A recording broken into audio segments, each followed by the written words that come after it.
Hi అండి, అందరికీ నమస్కారం. Welcome to my channel. ఈరోజు నేను వాక్కాయ పప్పు ఎలా ప్రిపేర్ చేయాలో మీకు చూపిస్తున్నాను. వాక్కాయల్ని ముందుగా శుభ్రంగా కడిగి గింజలు తీసి ఇలా సగానికి కట్ చేయాలి. ఈ వాక్కాయలు అనేవి మీరు ఎప్పుడైనా చూసారా? ఈ విధంగా ఉంటాయండి. వీటిని శుభ్రంగా కడిగి కట్ చేసుకొని గింజలు తీసి పప్పులో వేసుకోవాలి. ఇలా కడిగిన తర్వాత శుభ్రం చేసి ఇలా గింజలు సపరేట్ చేసేయాలి.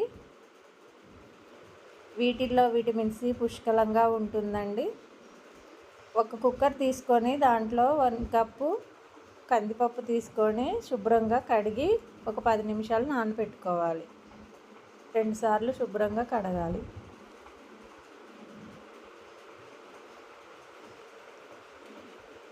ఒక కప్పు కందిపప్పుకి 3 కప్పుల వాటర్ పోసుకోవాలి. తర్వాత ఒక ఆనియన్ సన్నగా కట్ చేసుకొని వేయాలి. అట్లనే 2 పచ్చిమిర్చి చీలికలు వేయాలి. తర్వాత కట్ చేసి పెట్టుకున్న వాక్కాయలు వేసుకోవాలి. ఒక అరకప్పు వాక్కాయ ముక్కలు వేయండి. తర్వాత చిటికెడు పసుపు, 1 స్పూన్ కారం వేసి విజిల్ పెట్టి స్టవ్ వెలిగించాలి. ఈ వాక్కాయల్ని కలంకాయలు అని కూడా అంటారు. 4 విజిల్లు వచ్చిందాకా ఉంచాలి.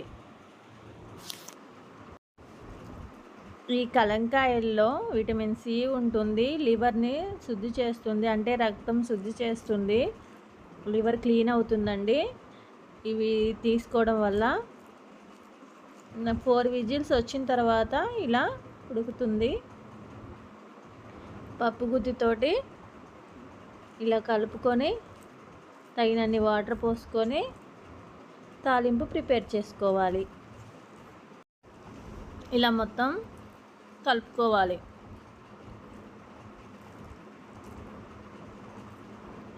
నా ఛానల్ని సబ్స్క్రైబ్ చేసుకోండి. అలాగే లైక్ చేయండి, షేర్ చేయండి.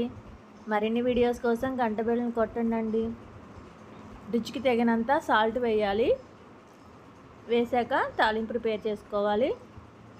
ఒక కళాయి పెట్టి దాంట్లో 2 పావులు ఆయిల్ వేసాను. తర్వాత తాలింపు గింజలు, ఆవాలు, జీలకర్ర, శనగపప్పు, మినపప్పు, అలానే ఒక 2-3 ఎండుమిరపకాయలు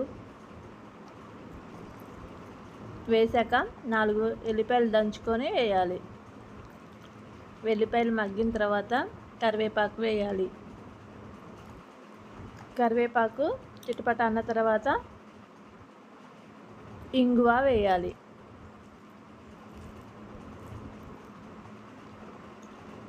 ఇంగువ వేసి తయారైన పప్పును వేయాలి. అంతే అండి, చాలా సింపుల్గా కలంకాయల పప్పు రెడీ.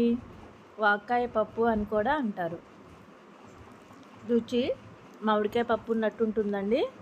మీకు నచ్చినట్టయితే లైక్ చేయండి, షేర్ చేయండి. ఓకే అండి, bye. Thank you for watching.